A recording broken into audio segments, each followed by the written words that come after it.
We're learning more about the gunman who opened fire at a gay nightclub in Colorado Springs over the weekend, killing 5 and wounding, injuring dozens of others. Now, it's a tale as old as time at this point. We're learning that he was viciously bullied when he was younger.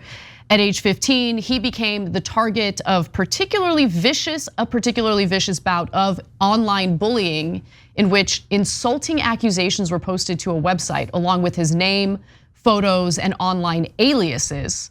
The online bullying incident included photos of the then 15-year-old youth posted to a Wikipedia-like website along with a fictitious biography riddled with insults and ridicule. He's now 22 years old, and since then, he legally changed his name, which we'll get to in just a moment. But something else that stood out to me in regard to this report is a YouTube account that was created under his first legal name. According to the Washington Post, at some point, this YouTube account was created under his name before he changed it, featuring a crude, profanity-laden animation under the title, Asian homosexual gets molested.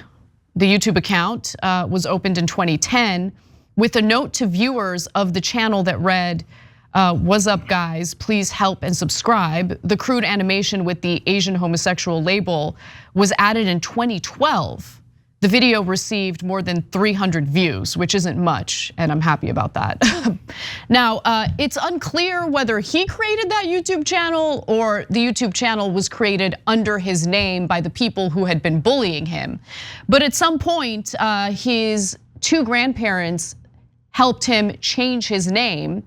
They signed the petition allowing him to do so. Notably, his mother's name was not on that petition. She did not sign on to that. On April 28th of 2016, a petition was filed in Bexar County, Texas court requesting a legal name change for the young man. The formal order issued a week later appeared under the simple heading, Nicholas F. Brink, that was his first name, to Anderson L. Aldrich, which is his current name.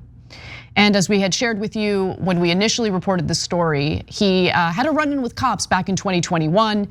He had allegedly threatened his mom with a bomb and other weapons. His mom called the authorities.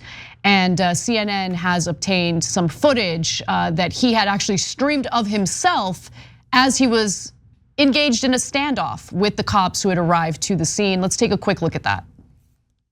There's a standoff that we were talking about that happened back in 2021, the suspect. Now, I want you to look at it and get the response to it. Here it is. This is your boy. I've got the heads outside. Look at that, they got a beat on me. You see that right there? Heads got their rifles out. If they breach, I'm gonna blow it to holy hell. So I've got to ask you, considering Poppy just did the whole layout on the red flag laws and what have you, and you saw what happened there in the house. So what is happening here, Athena? Well, this is a standoff, as you mentioned, in 2021. He had been accused of threatening his mother with a bomb and multiple weapons and ammunition. According to the El Paso County Sheriff's Office, several houses in that neighborhood had to be evacuated. And so you see a very agitated young man. He's wearing a helmet, some sort of body armor, ranting about law enforcement, challenging them to breach the house. Now, I'm sure you noticed that the question about the red flag laws and the prosecution wasn't answered in that clip. It's still unclear why the district attorney didn't pursue charges. While his mother did call the authorities on her own son due to the threats that he was throwing in her direction, she later stopped cooperating with the authorities, and it's possible that since this was a domestic dispute, with the victim refusing to cooperate, the district attorney probably just dropped it. But there are red flag laws in Colorado. They had already taken effect in 2021. And maybe because of the lack of prosecution, it didn't spark or wave the red flag in this case. Either way, he shouldn't have had access to the weapons that he had and used to gun down 5 people at a nightclub. Yeah, so look, guys, it's hard to know based on these small details how much anti-gay bullying in his past led to him acting on this way. So first, let's dispense with, was he mentally healthy? Of course not, right? Like everybody knows that.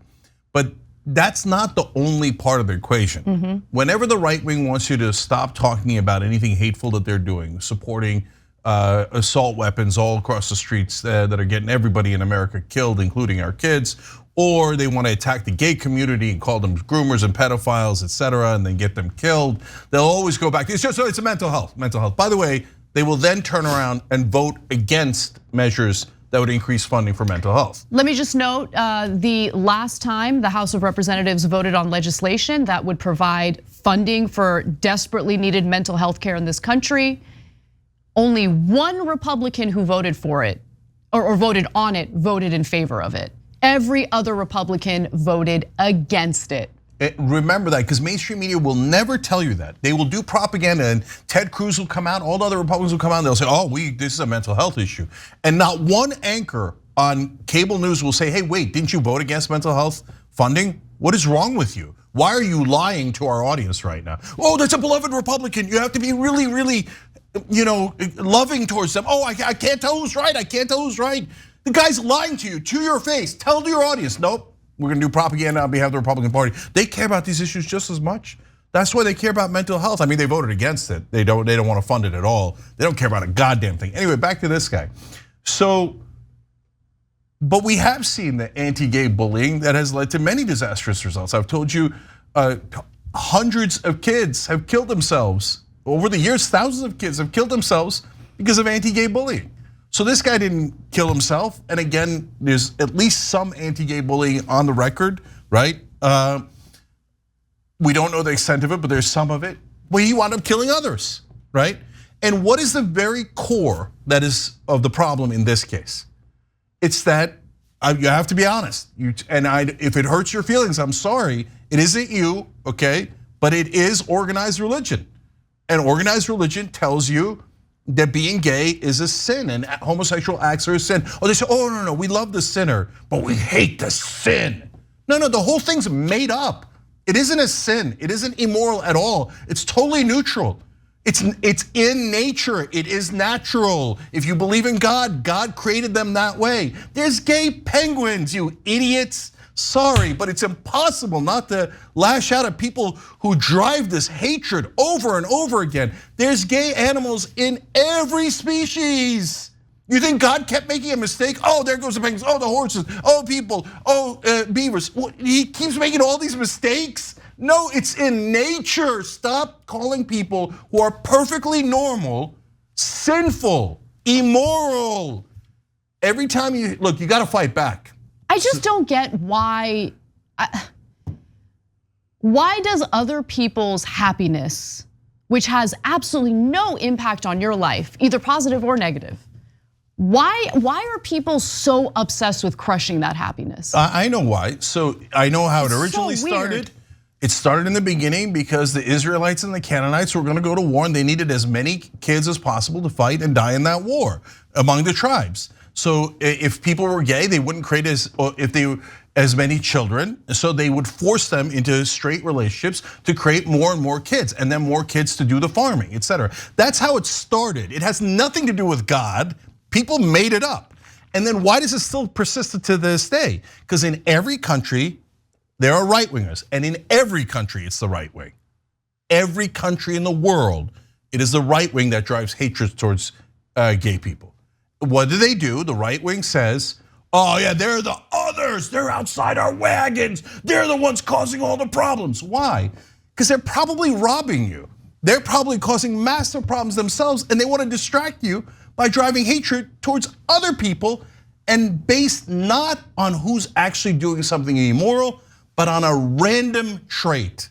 Because if you were actually looking at people who are doing something wrong, you'd be looking at them. And they don't want you looking at them. So the powerful always find another for you to attack, whether it's black people, brown people, gay people. That's why it still exists, because in every country there are hateful, corrupt right-wingers who want to drive you towards hatred of gay people to protect their own immorality. I just think that we're living in a country that happens to be a toxic stew of all these different issues that when combined together, we get endless mass shootings and violence, okay? So on one hand, we have the issue of bullying, which is a through line that we've noticed with most of these mass shootings. So how do we combat that? How do we deal with that?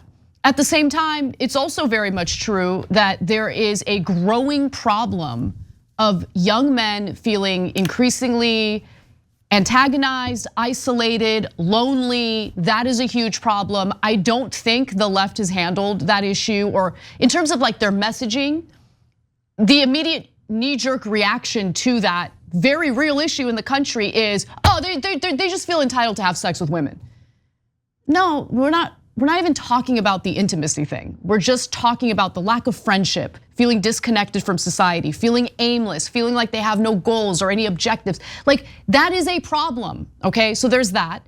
Obviously, as we've talked about a million times before, the easy access to guns, without having to undergo a federal background check is a problem. The fact that, in the vast majority of municipalities and states in this country, if someone is irresponsible with their legal weapon, just leaving it out in their home without securing it, if their kid accesses it and causes harm, in most cases, the parents don't face any punishment for that. So there's a policy issue there as well. And then the lack of mental health care, the fact that we have so many Americans with serious mental health issues that go undiagnosed and untreated. Put that toxic stew together and you have endless violence, and it'll continue.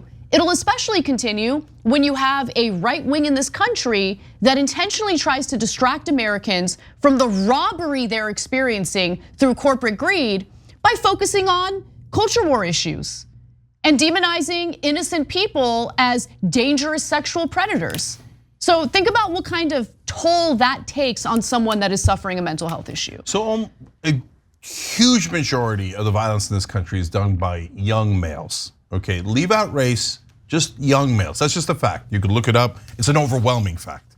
So the left's answer to that, progressives' answers to that is, hey, let's get people higher wages, better health care, a better standard of living, so they can make, so by the way, they might be able to take somebody out on a date, buy a house, make housing affordable, and build communities that love and respect each other.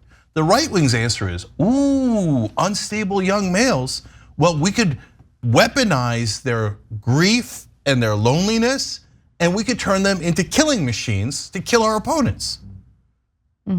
That's what's happening in this country. Now, I told you a little while earlier, fight back. How do you fight back? Look, not every person who says that a gay sex act is a sin is a terrible person. Remember, most of them were programmed to believe that. Every week they would go in and some hateful preacher would tell them, it's a sin, it's a sin, it's a sin. Same exact Leviticus, don't eat shellfish. No, that's not a sin. Stuff your face full of shrimp and crabs, etc. No problem. But it says it's the same exact sin. It doesn't matter, we're lying. So did your preacher and your priests, etc., and your imams lie to you? Absolutely. Almost every one of them lied to you. And by the way, like almost nothing they say about the Bible is true. I hate to tell you that, but you could read the Bible, you'll see they're lying. And by the way, God is also in favor of abortion. They lie about everything. It's to manipulate you and to control you. So how do you fight back? Don't get angry necessarily at that person, but tell them anytime anybody ever says it in family or friends, it is not a sin. It is not. You could point to Leviticus, you could point to the shrimp, you could point to anything you like. But what you're doing is actually immoral. You're trying to demonize your fellow human beings, and I'm really disappointed in you. It's actually shocking that you would say something so immoral. Shame them, because they deserve to be shamed. I've had enough shootings, I've had enough killings of gay people, people in the LGBTQ community, almost all of our communities. You must, at a bare minimum, fight back rhetorically, politically, verbally, ideologically. Not ever with violence, not ever physical, like these monsters in the right wing. But we've got to win on this battlefield of ideas because they are immoral and we are the forces of righteousness.